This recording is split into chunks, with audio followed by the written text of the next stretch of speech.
नमस्कार। आज हम एक बहुत ही प्रैक्टिकल विषय पर बात करने वाले हैं। एक तरह से मोटर के डॉक्टर बनने वाले हैं।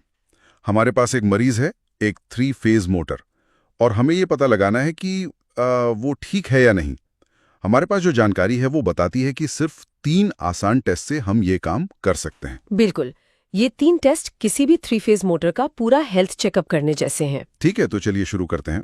पहला टेस्ट है बॉडी अर्थ टेस्ट। इसका क्या मतलब है? देखिए, ये सबसे पहला और सबसे जरूरी सेफ्टी चेक है। इसका मकसद ये पक्का करना है कि मोटर की वाइंडिंग, मतलब जो अंदर के तार हैं, वो कहीं से मोटर की बाहरी मेटल बॉडी को तो नहीं छू रहे हैं। अच्छा, और अगर ऐसा हो रहा हो तो? मतलब मोटर बार बार ट्रिप करेगी। ट्रिप करना तो एक छोटा सा लक्षण है। असली खतरा यह है कि इससे मोटर की पूरी बॉडी में करंट आ सकता है, और वो किसी के लिए भी जानलेवा हो सकता है। अरे, ये तो बहुत गंभीर बात है। तो इसे चेक कैसे करते हैं? बहुत आसान है, तय सावधानी से।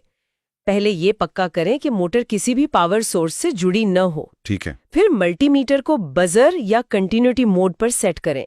एक तार को मोटर के एक टर्मिनल पर लगाइए और दूसरे को मोटर की बॉडी पर कहीं भी। बॉडी पर कहीं भी, मतलब जहां पेंट ना हो, है ना, ताकि कनेक्शन ठीक से बने। बिल्कुल सही। अगर मल्टीमीटर में कोई रीडिंग नहीं आती या कोई बीप की आवाज नहीं होती तो समझिए वो टर्मिनल सुरक्षित है। और यही प्रक्रिया हमें सभी 6 टर्मिनलों के साथ दोहरानी होगी। हाँ, एक एक करके सबके साथ। ठीक है, तो ये सेफ्टी चेक हो गया।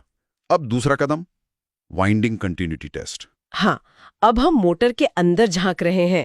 यहाँ हम ये जांचते हैं कि मोटर की तीनों वाइंडिंग अंदर से कहीं टूटी तो नहीं है। ओके। एक 3 फेज मोटर में 3 वाइंडिंग होती हैं और हर वाइंडिंग के 2 सिरे होते हैं जो बाहर कनेक्शन प्लेट पर दिखते हैं। तो हमें इन सिरों की जोड़ी ढूंढनी है। एग्जैक्टली। मल्टीमीटर बजर सेटिंग पर ही रहेगा।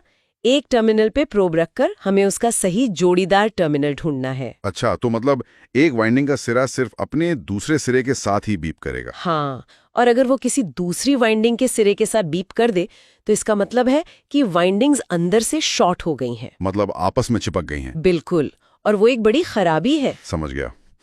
अब आता है तीसरा और शायद सबसे जरूरी हिस्सा, रेजिस्टेंस टेस्ट। हाँ, ये मोटर की सेहत के लिए बहुत महत्वपूर्ण है।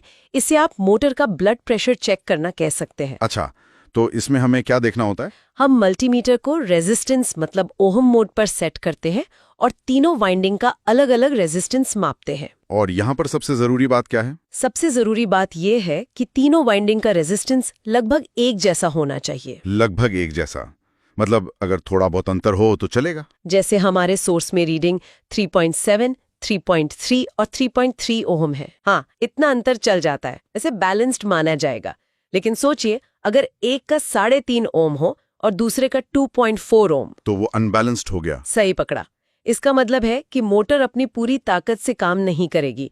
एक वाइंडिंग पर ज्यादा लोड पड़ेगा और वो गर्म होकर जल्दी खराब हो सकती है। तो कुल मिलाकर अगर हम इन तीनों टेस्ट्स को देखें, बॉडी अर्थ, कंटिन्यूटी और संतुलित रेजिस्टेंस, तो ये तीनों मिलकर हमें ये पक्का बता देते हैं कि मोटर तकनीकी रूप से सही है और चलाने के लिए तैयार है। बिल्कुल। अगर मोटर इन तीनों टेस्ट को पास कर लेती है तभी उसे सप्लाई देकर उसकी परफॉर्मेंस जांची जानी चाहिए। इस पूरी चर्चा के बाद मेरे मन में एक सवाल आ रहा है। पूछिए। क्या मोटर की हॉर्स पावर मतलब एचपी और उसकी वाइंडिंग के रेजिस्टेंस के बीच कोई सीधा संबंध होता है, और ये उसकी एफिशिएंसी को कैसे प्रभावित करता है?